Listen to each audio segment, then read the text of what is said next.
Before the names of Venice, Constantinople, or even Alexandria echoed through the halls of merchant empires, there existed a city whose harbors welcomed ships from 3 continents. A place where ivory and gold changed hands beneath sunlit colonnades, where Greek philosophers debated with Indian traders, where Roman coins clinked against Persian silver.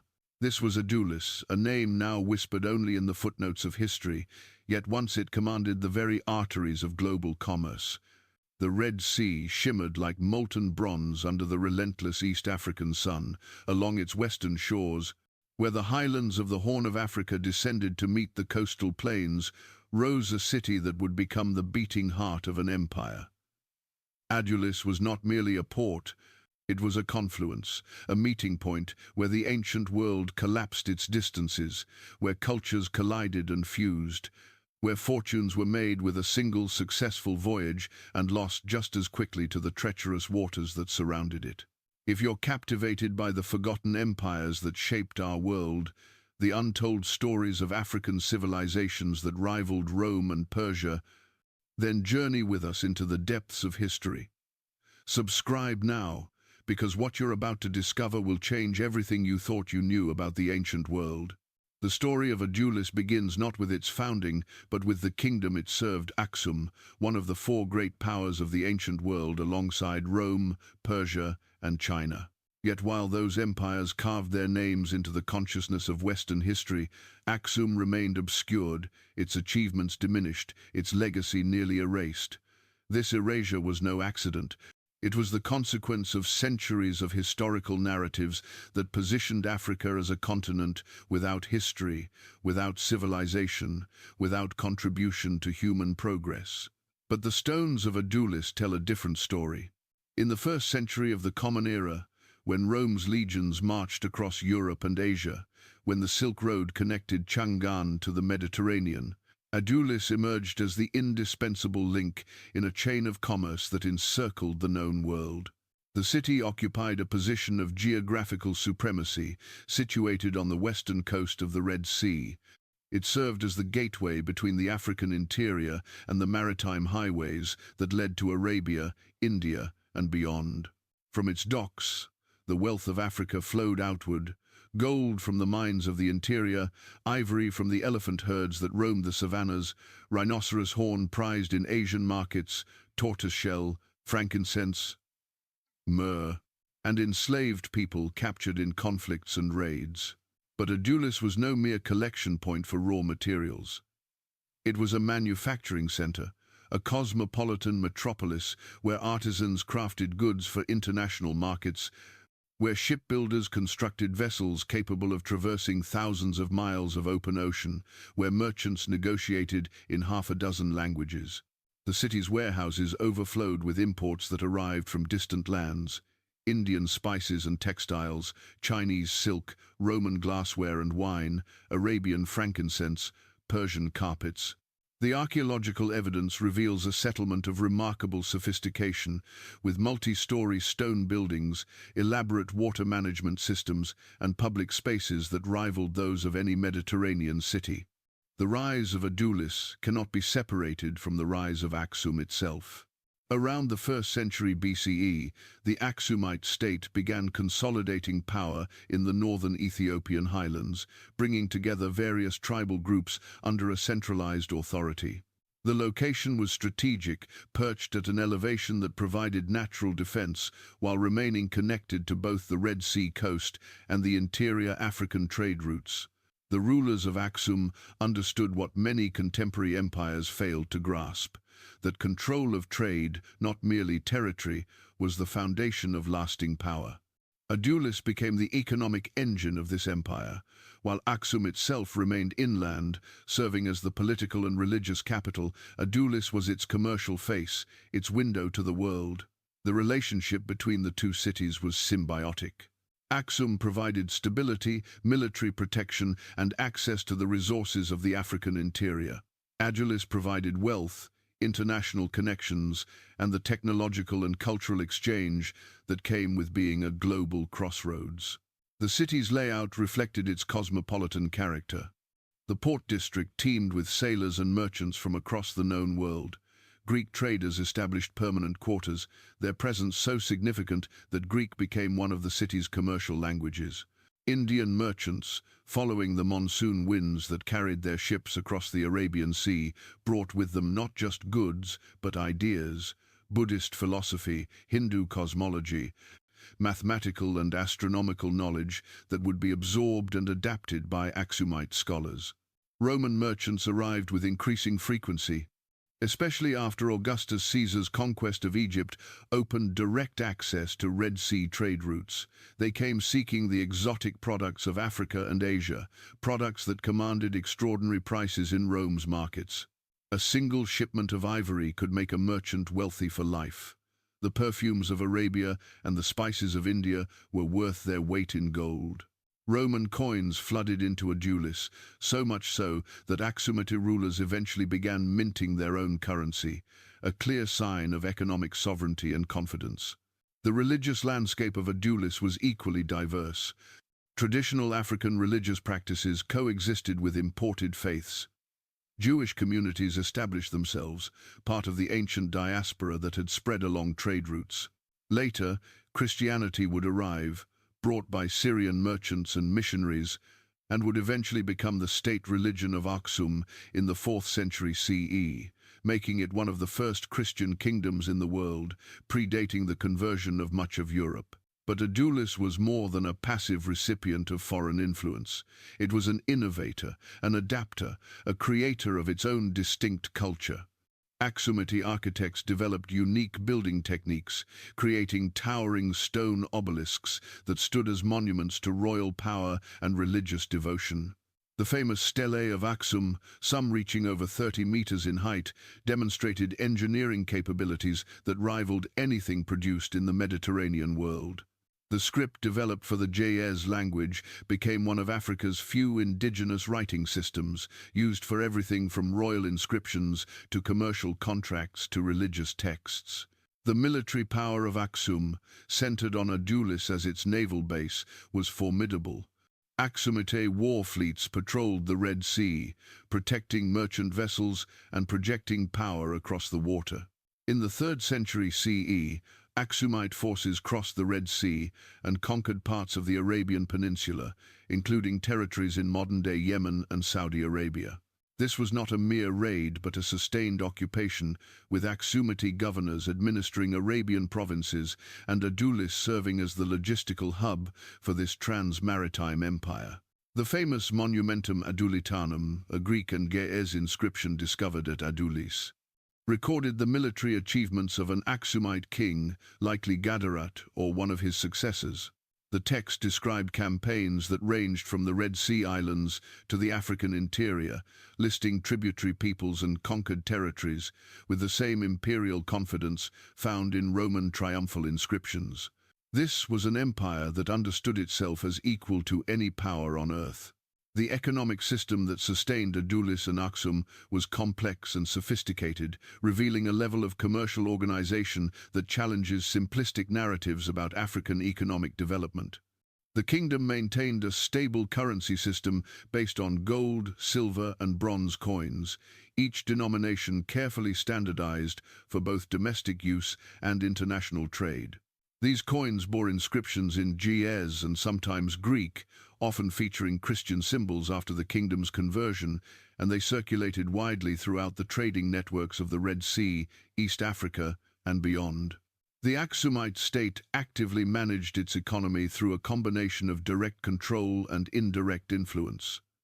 The crown held monopolies on certain high-value exports, particularly ivory and gold, ensuring that the most profitable aspects of trade enriched the royal treasury. Tax collectors stationed at Adulis assessed duties on incoming and outgoing goods, generating revenue that funded the kingdom's military, its monumental building projects, and the elaborate court life of the capital. Yet the system also permitted private enterprise. Merchant families accumulated enormous wealth, building their own trading networks and passing down commercial knowledge through generations. The agricultural hinterland of Axum provided the food surplus necessary to sustain a large urban population at Adulis. The highlands received reliable rainfall, and Axumite farmers developed sophisticated terracing techniques to maximize arable land on mountain slopes. They cultivated teff, a grain unique to the region that remains a staple of Ethiopian and Eritrean cuisine to this day, along with wheat, barley, and various pulses.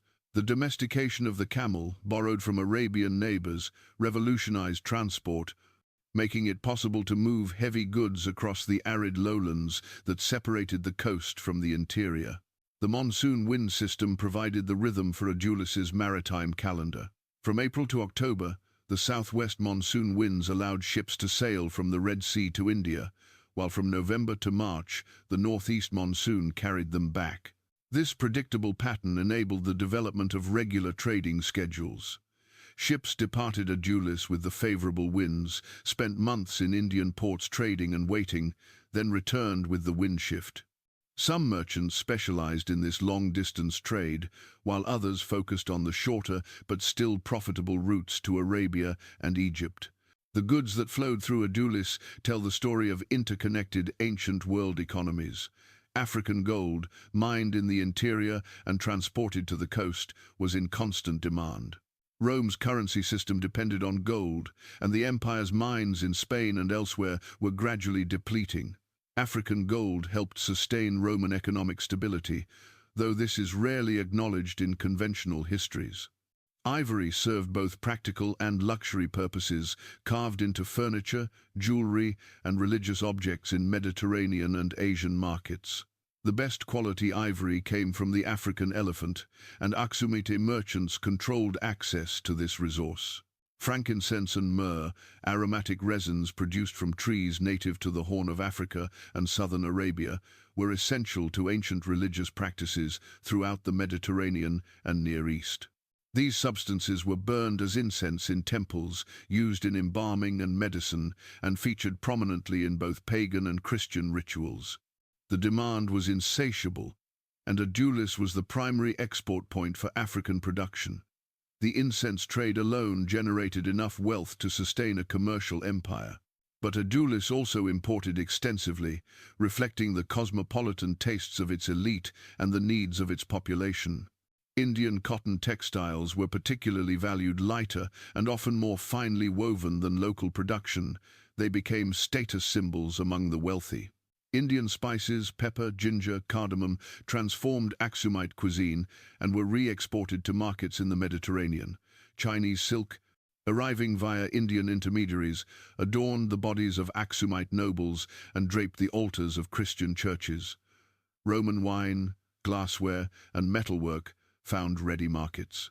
Even the cuisine of Adulis reflected this global exchange, with cooking techniques and ingredients borrowed and adapted from trading partners.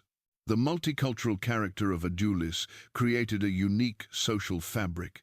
The permanent population included not only ethnic Axumites but also Greeks, Arabs, Indians, Egyptians, and others who had settled to pursue commercial opportunities. Intermarriage was common, creating families with connections spanning multiple trading networks. Children grew up multilingual, learning Ge'ez at home, Greek for commerce, and perhaps Arabic or Indian languages from mothers or fathers from distant lands. This cosmopolitanism was not without tension. Different communities competed for commercial advantages and ethnic neighborhoods developed within the city. But overall, Adulis maintained a level of integration remarkable for its time. The religious transformation of Axum in the 4th century CE had profound implications for Adulis. King Ezana's conversion to Christianity, traditionally dated to around 330 to 356 CE, marked a turning point. The conversion was likely influenced by Frumentius, a Syrian Christian who had been shipwrecked on the coast as a young man, enslaved, rose to become a trusted royal advisor, and eventually became the first bishop of Axum. Christianity aligned Axum with the Byzantine Empire, creating new diplomatic and commercial opportunities while also introducing new tensions, particularly with the Persian Empire and its Sasanian dynasty, which followed Zoroastrianism and competed with Byzantium for influence in the region. Churches rose in Adulis, their architecture blending local traditions with Byzantine influences. The ruins that archaeologists have uncovered reveal sophisticated stone construction, with columns, arches, and decorative elements that parallel contemporary buildings in the Eastern Mediterranean. These churches served not only religious functions, but also social ones, acting as community centers, schools, and even commercial meeting places.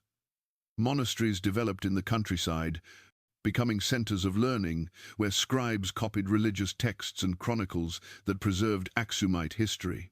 Yet even as Christianity became the official faith, traditional African religious practices persisted, particularly among rural populations and certain urban communities. The religious landscape remained diverse, with Jewish communities continuing their presence and probably some adherents of traditional faiths maintaining their practices discreetly. This religious plurality, while occasionally generating conflict, also contributed to Adulis's character as a place of exchange and adaptation.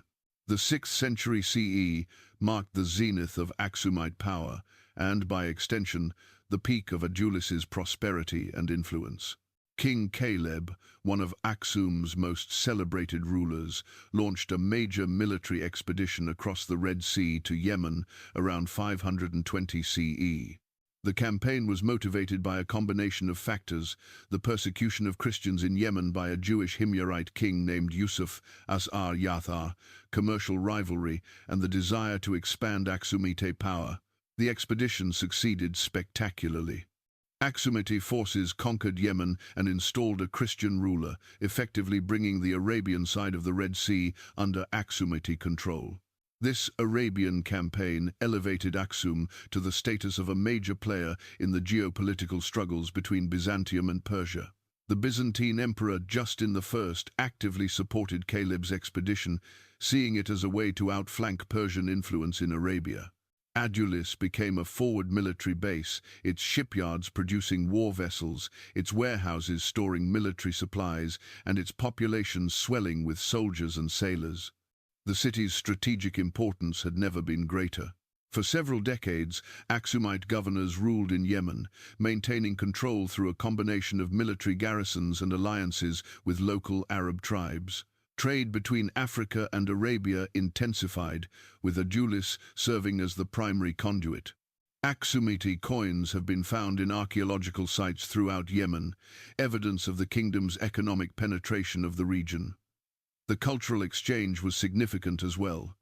Ge'ez inscriptions appear in Yemen, and Arabian architectural influences can be detected in later Axumite buildings.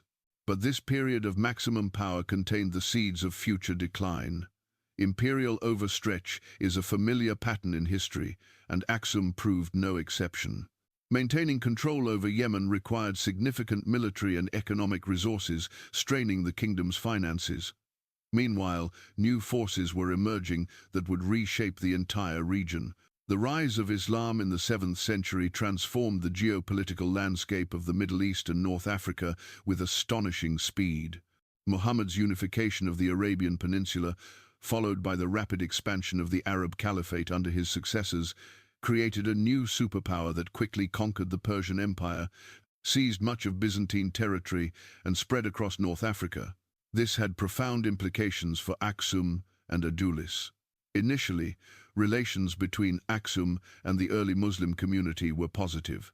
Islamic tradition holds that some of Muhammad's followers, facing persecution in Mecca, fled to Axum around 615 CE and were granted protection by the Christian king, an episode known as the First Hijra. This act of hospitality created a positive relationship between the two communities.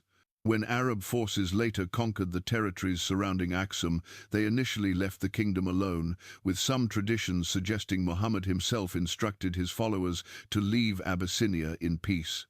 However, the long-term consequences of Islamic expansion were devastating for Adulis. The Arab Caliphate gradually took control of Red Sea trade routes.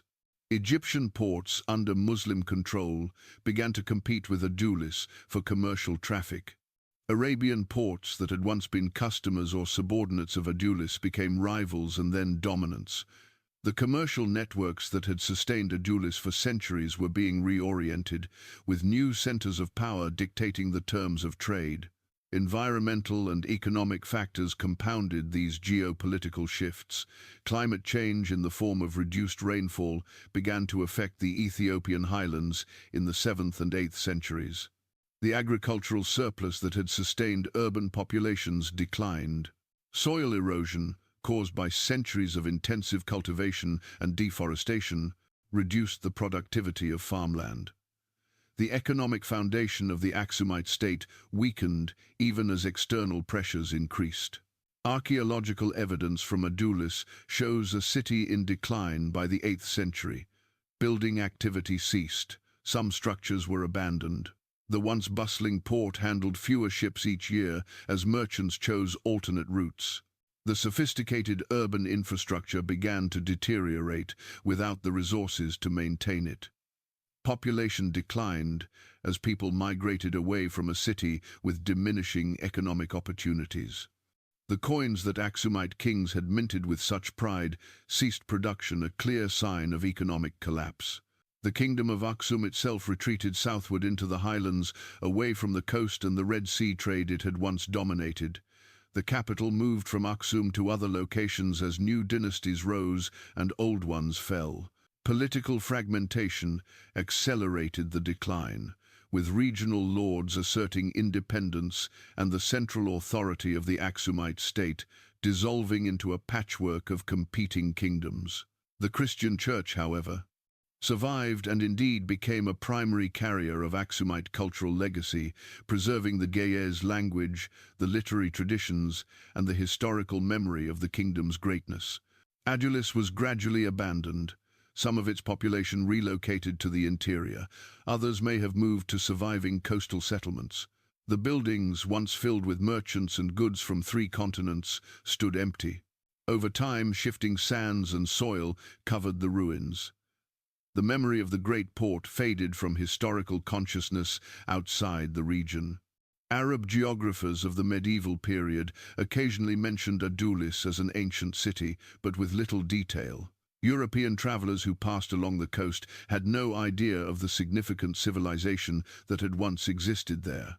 For centuries, Adulis existed only in fragmentary references in ancient texts. The Periplus of the Erythraean Sea, a 1st-century Greek merchant's manual, provided one of the earliest descriptions, noting Adulis as a legally sanctioned port under royal control where authorized merchants could trade. Procopius, the Byzantine historian writing in the 6th century, mentioned Adulis in his accounts of the wars between Persia and Byzantium.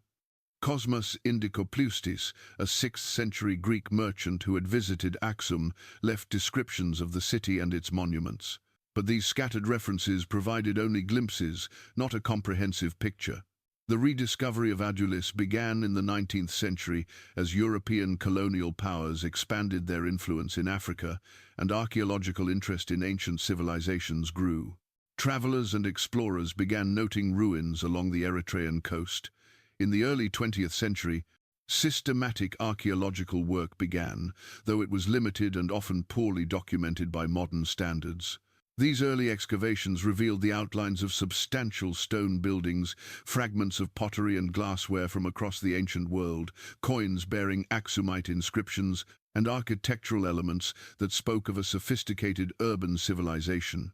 More recent archaeological work, conducted in the late 20th and early 21st centuries, has employed modern techniques to reveal much more about Adulis. Ground-penetrating radar, aerial photography, and systematic excavation have mapped the extent of the city larger than previously believed, with distinct districts for residence, commerce, manufacturing, and administration. Artifact analysis, using modern dating methods and chemical composition studies, has traced the origins of objects found at the site, confirming the global reach of Adulis's trade networks. The discoveries have been revelatory. Ceramics from Egypt, Arabia, India, and the Mediterranean demonstrate the extent of commercial connections. Glass fragments include both local production and imports from Roman and Persian workshops. Metal objects, tools, weapons, jewelry show sophisticated metalworking techniques. Coins from Axum and from Rome, Persia, and other states illustrate the monetary systems that facilitated trade. Architectural remains reveal construction techniques and urban planning that rival contemporary cities in the Mediterranean world. One of the most significant finds has been the remnants of the port infrastructure itself. The harbour installations, though now silted and far from the current coastline due to geological changes, show sophisticated engineering. Breakwaters protected the anchorage from storms. Docks and warehouses were positioned for efficient loading and unloading of cargo. The scale of the facilities indicates that Adulis could accommodate dozens of large vessels, simultaneously a major port by any standard. The ruins of churches at Adulis have provided insight into the religious transformation of the kingdom. The architectural style shows clear connections to Byzantine Christian traditions, but with local adaptations. Stone carving techniques differ from Mediterranean models, incorporating African aesthetic principles. The layout of some structures suggests influence from Ethiopian Orthodox practices that developed in the post-Axumite period. These buildings stood for centuries as monuments to a Christian African civilization that existed long before European colonialism. Yet despite these archaeological discoveries, Adulis remains largely unknown outside specialized academic circles. The grand narratives of ancient history that dominate popular consciousness, the stories of Greece, Rome, Egypt, Persia, China rarely make space for Axum and its maritime capital. This absence is not accidental. The historiography of Africa has long been shaped by colonial and post-colonial power dynamics that positioned the continent as historically insignificant, as a place without civilizations worthy of study, as a backdrop rather than a protagonist in the human story.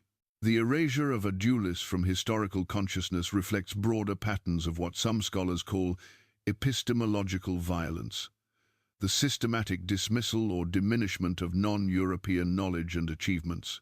When African civilizations are acknowledged, they are often presented as inferior copies of Mediterranean or Middle Eastern models, derivative rather than innovative, passive recipients of foreign influence rather than active participants in cultural and technological exchange. The reality, as the archaeological and historical evidence demonstrates, was far different. Adulis was not merely a trading post, it was a cosmopolitan city where cultures met as equals, where African, Mediterranean, Arabian, and Asian influences interacted to create something unique. It was a center of innovation in shipbuilding, trade practices, urban planning, and political organization. It was the economic engine of a kingdom that rivaled the great powers of its age and that left a legacy in the form of the Ethiopian Orthodox Church, the Ge'ez script, and the architectural traditions that continue to shape the built environment of the Horn of Africa. The strategic importance of Adulis offers lessons about geography, economics, and power that remain relevant today. Control of key nodes in trade networks, ports, straits, crossroads has always conferred disproportionate influence. Adulis's location at the junction of African, Arabian, and Indian Ocean trade gave a relatively small kingdom outsized importance in the ancient global economy. Similarly, modern cities like Singapore, Dubai, and Panama derive their significance from their positions in global trade networks rather than from vast territories or populations. The cosmopolitanism of Adulis also speaks to contemporary debates about multiculturalism, migration, and cultural exchange. The city functioned as a melting pot, where people of different ethnicities, languages, and religions lived in relative harmony, united by commercial interests and the pragmatic benefits of cooperation. While tensions certainly existed, and we should not romanticize the past, the existence of such a diverse and integrated community in the ancient world challenges narratives that present cultural conflict as inevitable or that view diversity as a modern aberration. The environmental factors in Adulis's decline remind us of the fragility of human civilizations in the face of ecological change. Climate shifts, soil degradation, and deforestation processes that unfolded over generations undermined the agricultural foundation of the Axumite state. Modern societies face similar challenges on a global scale, with climate change threatening established patterns of agriculture, settlement, and economic activity. The collapse of Adulis is a cautionary tale about the consequences of failing to maintain sustainable relationships with the natural environment. The rediscovery and study of Adulis is part of a broader effort to decolonize historical narratives, to recover African perspectives and African achievements that were marginalized or ignored during the colonial period and its aftermath. This is not merely an academic exercise. The stories we tell about the past shape our understanding of the present and our visions for the future. When African history is presented as beginning with European contact, when African civilizations are dismissed or diminished, it reinforces patterns of inequality and prejudice that have real-world consequences. For people of African descent, particularly in the diaspora communities created by the slave trade and colonialism, the history of places like Adulis offers a counter-narrative to centuries of denigration and denial. It provides evidence of sophisticated civilizations, of African agency and achievement, of periods when African kingdoms were among the most powerful and prosperous on earth. This knowledge can be a source of pride and identity, a foundation for cultural and political empowerment. For global society, the recovery of Adulis's history contributes to a more accurate and complete understanding of how human civilizations developed. The ancient world was interconnected to a degree that would surprise many people. Goods, ideas, and people moved across vast distances, creating networks of exchange that shaped cultures from China to Britain. Africa was central to these networks, not peripheral. The Indian Ocean trade system, of which Adulis was a key node, was as significant as the better-known Silk Road that connected China and Europe. The current state of Adulis is melancholy. The site lies in Eritrea, a country that has experienced decades of conflict and remains relatively isolated from the international community due to political tensions. This has limited archaeological work in recent years, though some research continues. The ruins themselves face threats from development, looting, and natural erosion. Much of the ancient city remains unexcavated, buried beneath soil and sand, waiting for future archaeologists with resources and political access to reveal its secrets. There is a poignant irony in the location of Adulis. The modern port of Massawa, one of Eritrea's major cities, lies relatively close to the ancient site. Massawa itself has a long history as a trading port, though it never achieved the international significance of its ancient predecessor. The Red Sea continues to be a vital shipping route, with oil tankers and container ships passing daily through the same waters that once carried Axumite merchant vessels. The geography that made Adulis strategically important remains relevant, but the civilization that understood and exploited that geography has vanished. Efforts to preserve and study Adulis face significant challenges. Eritrea's political situation complicates international archaeological collaboration. Funding for African archaeology is limited compared to more famous sites in the Mediterranean or Middle East. The site lacks the dramatic visual appeal of places like Petra or Machu Picchu, which might attract tourist revenue and public interest. The ruins are scattered and often not impressive to the untrained eye, foundations and fragments rather than standing monuments. This makes it difficult to generate the public enthusiasm necessary for conservation efforts. Yet the importance of preserving Adulis extends beyond the immediate archaeological value.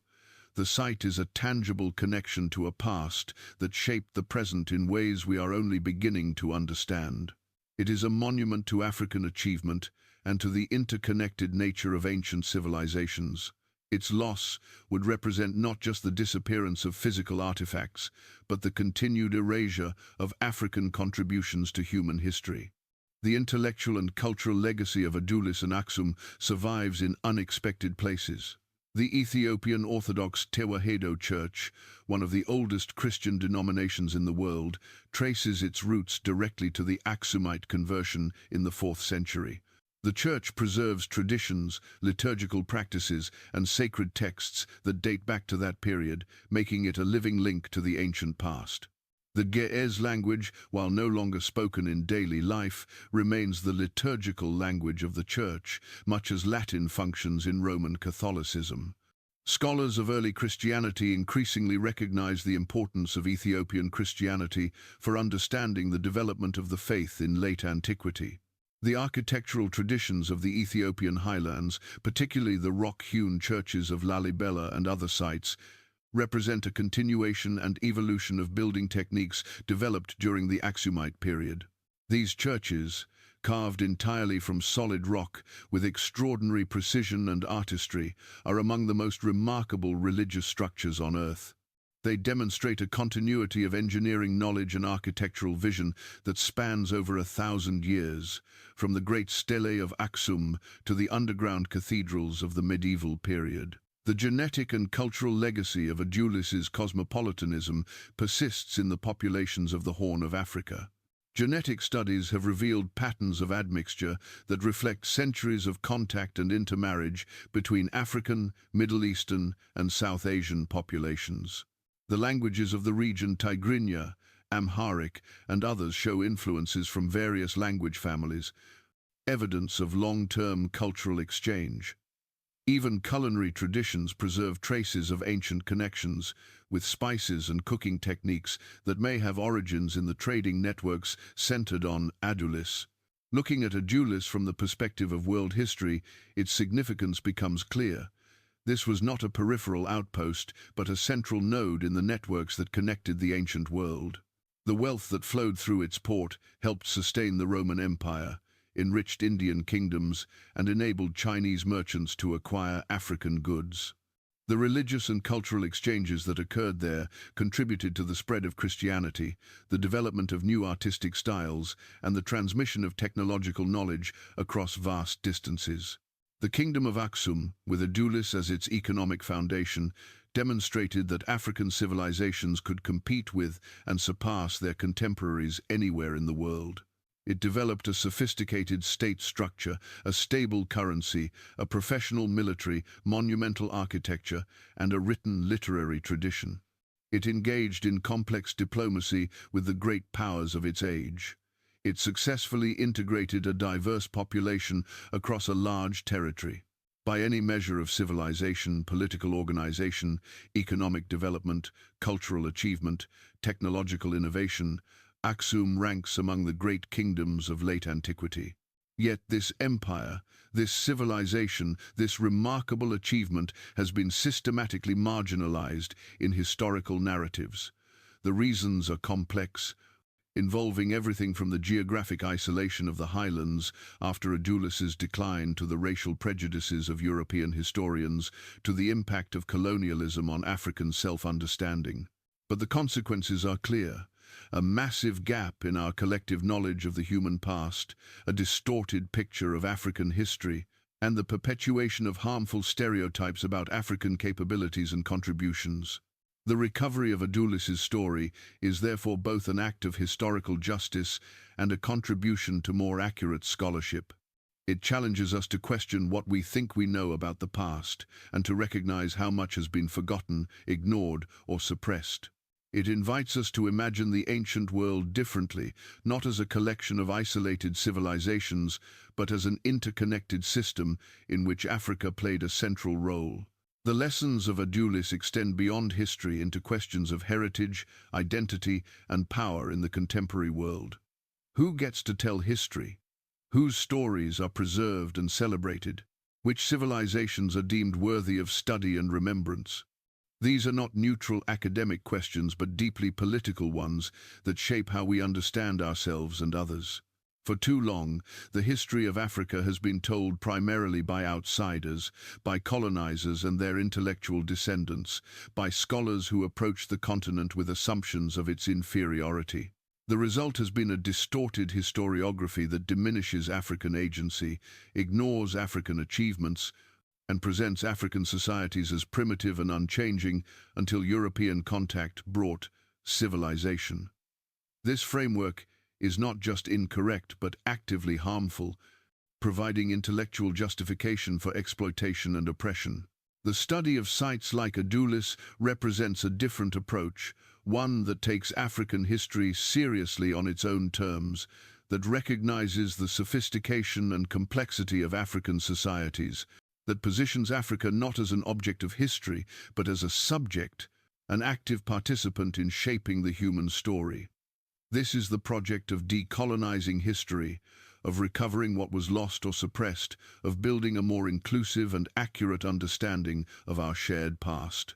The physical ruins of Adulis, scattered across the Eritrean coastal plain, are more than just archaeological artifacts. They are witnesses to a forgotten age, remnants of a civilization that once commanded respect and wealth, monuments to human achievement in an African context. They remind us that greatness is not the monopoly of any single continent or people, that civilizations rise and fall according to complex factors that have little to do with the racial hierarchies that have been constructed and imposed in more recent centuries. Standing on the site of ancient Adulis today, looking out across the Red Sea toward Arabia, it requires imagination to conjure the city that once existed here. The harbor is filled with ships from distant lands. The warehouses are packed with goods from 3 continents. The multilingual babble of the markets. The stone buildings rising above the coastal plain. The monumental inscriptions declaring the power and glory of Axumite kings. All of this has vanished, returned to the earth, leaving only foundations and fragments for archaeologists to interpret. Yet in another sense, Adulis has never disappeared. Its legacy lives on in the people of the Horn of Africa, in the religious and cultural traditions that trace their origins to the Axumite period, in the genetic heritage of populations that reflect centuries of cosmopolitan exchange, in the memory preserved by scholars and communities who have refused to let this history be forgotten. The work of recovering and understanding Adulis is ongoing, with each archaeological season and each scholarly publication adding to our knowledge. The future of Adulis, both as an archaeological site and as a historical symbol, depends on choices made in the present. Will resources be committed to proper excavation, conservation, and study? Will the political situation in the region stabilize enough to permit sustained international collaboration? Will educators incorporate this history into curricula so that future generations learn about Axum and Adulis alongside Rome and Athens? Will the public imagination be captured by the story of this African maritime empire? These are questions without certain answers, but the very act of asking them, of bringing attention to Adulis and its significance, represents progress. Every person who learns about this lost civilization, who begins to understand its importance, contributes to ensuring that it will not be forgotten again. Every scholar who dedicates research to Axumite history, every student who chooses to study it, every educator who teaches it, they are all part of an ongoing effort to restore Africa to its rightful place in world history. The story of Adulis is ultimately a story about connection. Connection between continents, between cultures, between past and present. It reminds us that our modern, globalized world, with its international trade and multicultural cities, has ancient precedents. Human beings have always been mobile, always been curious about distant lands, always been willing to travel great distances in pursuit of profit and knowledge. The networks of exchange that linked Africa, Europe, Asia, and the Middle East in antiquity were forerunners of the systems that shape our world today. But it is also a story about loss, the loss of a great civilization, the loss of historical memory, the loss of recognition for African achievements. This loss was not natural or inevitable. It resulted from specific historical processes, the geopolitical shifts that followed Islamic expansion, the environmental and economic factors that undermined Axum's power, the later colonial and post-colonial frameworks that marginalized African history. Understanding these processes helps us recognize how history is made and unmade, how civilizations are remembered and forgotten, how narratives are constructed and can be reconstructed. In the grand sweep of human history, Adulis occupied a relatively brief moment, perhaps 5 or 6 centuries of major importance, from roughly the 1st century CE to the 7th. This is less time than separates us from the Renaissance, less than the lifespan of the Roman Empire. Yet in that span, the city and the kingdom it served left an indelible mark. They demonstrated what African civilizations could achieve. They participated as equals in the economic and political life of the ancient world. They created cultural and religious traditions that have endured for millennia. The ruins of Adulis, silent beneath the African sun, await rediscovery not just by archaeologists, but by all of us who seek a fuller, more honest understanding of where we come from. They challenge us to look beyond the familiar narratives, to question what we have been taught, to recognize the diversity and complexity of human achievement. They invite us to imagine an ancient world in which Africa was not marginal but central, not primitive but sophisticated, not a receiver but a creator of civilization. This is the lost civilization of Adulis, a city that once ruled global trade, commanded the respect of empires, and shaped the course of history. Its port welcomed the ships of the world. Its merchants spoke the languages of 3 continents. Its wealth sustained an empire that rivaled Rome and Persia. Its legacy endures in the cultures of the Horn of Africa and in the historical record that scholars continue to uncover and interpret. Though largely forgotten by the broader world, though reduced to ruins and fragments, though erased from many history books, Adulis remains a testament to African achievement, a monument to human ambition, and a reminder that the past is always more complex, more diverse, and more interconnected than we might imagine.